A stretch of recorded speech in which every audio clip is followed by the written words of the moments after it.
Rajim. Bismillahirrahmanirrahim. My name is Dar Shaukat. I'm from Handwara. Today I decided myself to start the subject of political science of 12th class during this ongoing COVID-19 pearl. I will try my level best to deliver my best to my students. So the first chapter of the class 12th is Cold War era in world politics. The name of this chapter is a combination of few words like Cold War, era, and world politics. First, we need to grasp or understand the thing, what does the world politics mean? The word politics means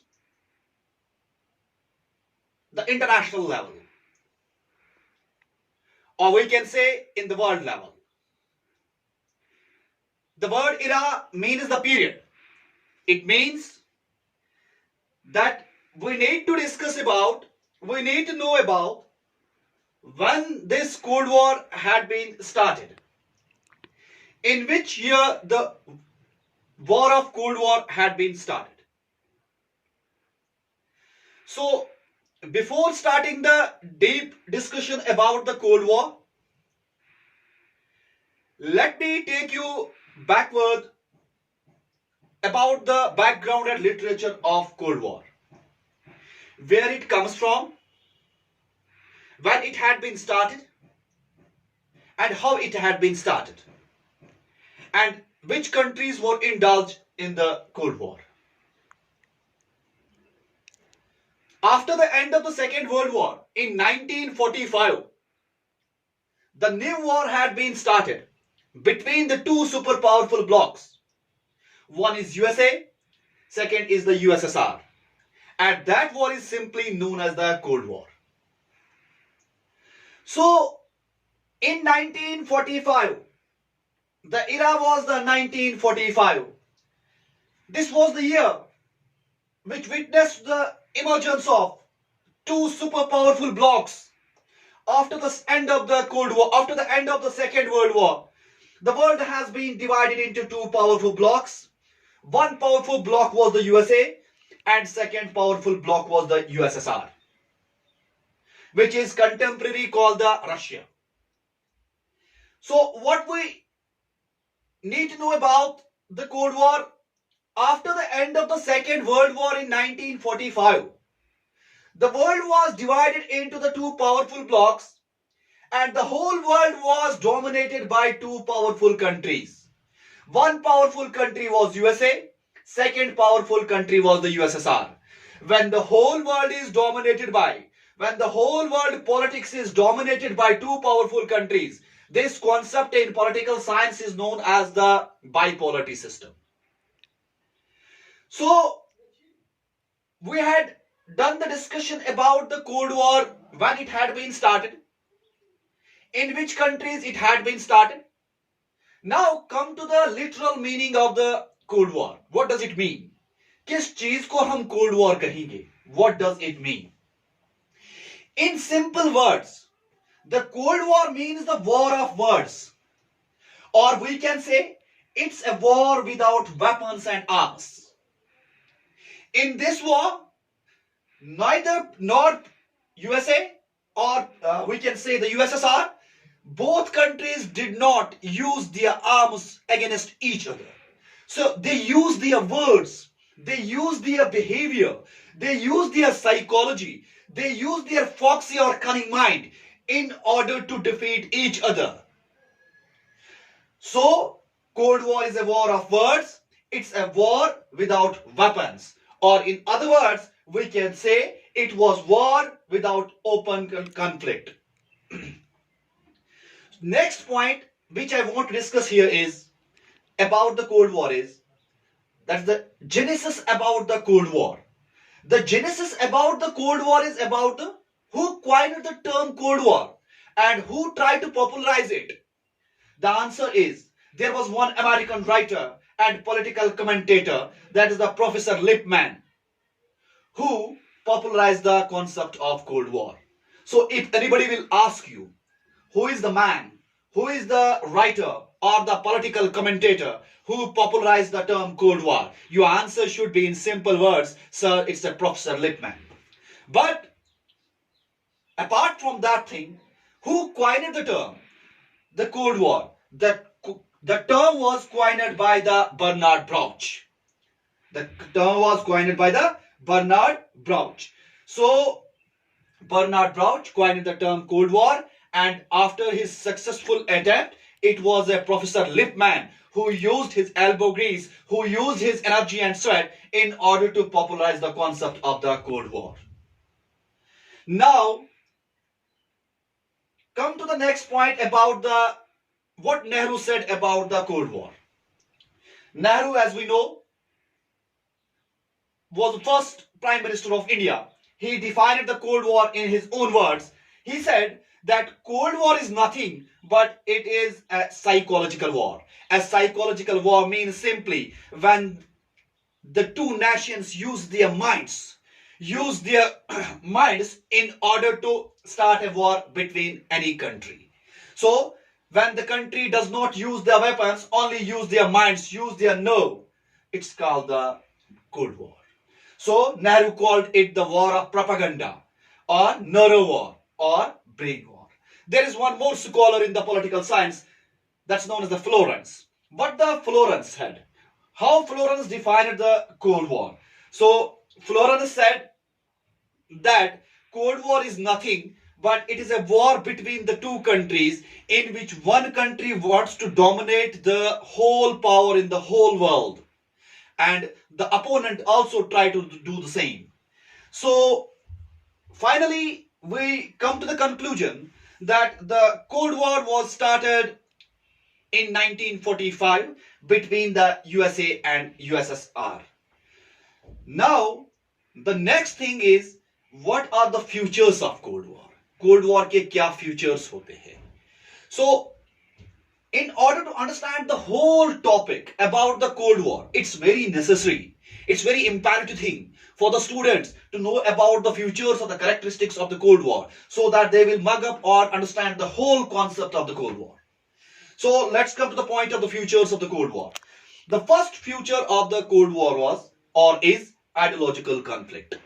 Ideological conflict is nothing but ideology means the ideas. As we know, everybody has its own ideas. So similarly, USA has its own ideology, USSR has its own ideology. The ideology of USA was the capitalism. The USA supported the concept of capitalism. The USA supported the concept of liberty and democracy. And in contrast or in the opposition, the next powerful bloc, that was the USSR, that their concept was, that was the socialism or communism. So the ideology, the ideas between the USA and USSR was totally dichotomic in nature. They were not similar with nature. They were not resembling with nature. So the dichotomy, their ideas was different. This is called the ideological conflict. And there was always a conflict and tussle between the USA and USSR, or we can say the ideology of USA, that is the capitalism, democracy, liberty, with the or contrast with the USSR, that is the communism and socialism. This is the first future of the Cold War. Hope so you all understand. The next system or the next future of the Cold War is arms race. Now try to understand what do you mean by arms race. Arms is nothing but arms means the weapons. So after the Second World War, now all the developed nations of the world, they got the nuclear capability. Now they have the tendency, each and every developed countries of the world had now the nuclear power, had now the weapons. But if we will talk about the USA and USSR, what they have done different thing. They started a race. They started a competition regarding the manufacturing of the weapons. So the manufacturing of weapons was done by the USA and the USSR in a large quantity. This race was called is called the arms race. Now the third future or the third characteristics of the Cold War is a sponge system. You might have heard about the James Bond, a great actor. He made number of movies in which he used the system or discussed the system of spy system, जिसको simply हम कहते हैं जासूस वाला system. यानी एस्पॉन्ज system के अंदर USA जो था या यूएसएसआर जो था, USA was against the USSR. USSR was against the USA. So what they have done, they used a new system known as the esponge system, which is called the spy system. Means USA started to set up or to send their spies in the nearby areas of USSR in order to scatter or separate the concept of capitalism, democracy or liberty. Or the USA wanted to stop the USSR not to come in the areas of the USA in order to separate the socialism. So this is called the esponge system, spy system. So the next point is what? That is the nuclear capability, the next future of the Cold War. What does it mean? What does the nuclear capability mean? Capability is nothing but it means a tendency.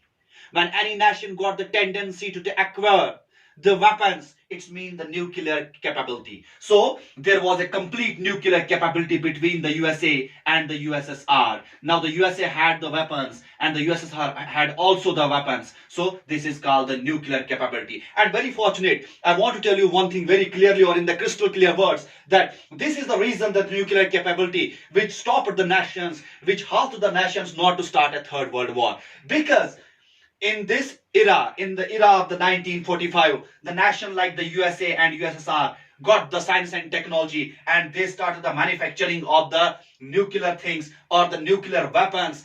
This stopped them to start the third world war.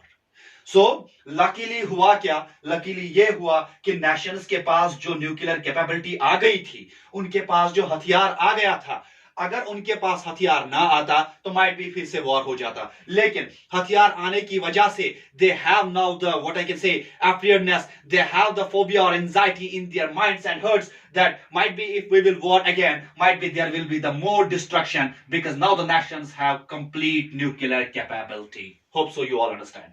Next point is the next future, that is the political distrust. So try to understand the meaning of the political distrust. Distrust is nothing but it means there was not any type of trust between the USA and USSR.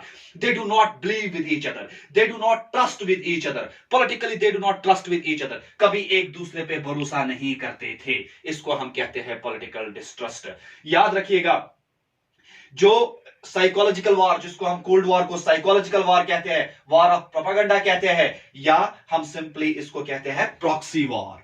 In other words we can say it's called the proxy war, where the nations use their minds, where the nations use their psychology to defeat their enemies. So topic को conclude करने से पहले मैं आपको कुछ important points बताना चाहता हूं. याद रखिएगा, जब USSR after second world war के बाद पावरफुल बना, दूसरे साइड से यूएसए भी पावरफुल बन गया. इनको हम दो पावरफुल ब्लॉक्स कहते थे और इन दोनों पावरफुल ब्लॉक्स के बीच में एक जंग स्टार्ट हो चुकी थी. That was the Cold War, which simply means war of words where the weapons cannot be used. In Urdu, simply it means the sarad jang. पहली बात. दूसरी बात, अब यूएसए अकेला नहीं था. यूएसए को कुछ नेशंस ने ज्वाइन किया था. राउंड अबाउट 12 नेशन ने उसको ज्वाइन किया था. वो उसके एलीज बने थे. सो वो उन्होंने उनके साथ अलायंस किया था. So the cooperation and alliance was the biggest future during the period of the cold war. So ये 12 नेशन जो थे और यूएसए इनका जो हेड था, इसको हम सिंपली जो कहते थे, इसको हम कहते थे फर्स्ट वर्ल्ड, और सिंपली इसको हम कहते थे वेस्टर्न अलायंस. इसी तरीके से on the next side there was the another super powerful bloc, that was the USSR. USSR को 15 देशों ने अप्रोक्सीमेटली ज्वाइन किया था और उसको हम कहते थे ईस्टर्न अलायंस, और we can say the second world. So in simple words, a war of words started between the USSR or USA, or between the Eastern Alliance with the Western Alliance, or with the first world with the second world, is simply termed as Cold War. So याद रखिएगा, आज के topic में हमने discuss किया cold war होता क्या है और कोल्ड वॉर कब स्टार्ट हुआ था और कोल्ड वॉर के क्या क्या फ्यूचर्स है. होप सो कि आप सबको समझ में आया होगा. इंशाल्लाह in the next topic we will discuss about the cause of cold war. बहुत कोशिश करेंगे, I will try my level best to deliver my best to my students during this ongoing turmoil that has been created by the COVID-19. Thank you so much. आज के लिए इतना ही. Thank you so much.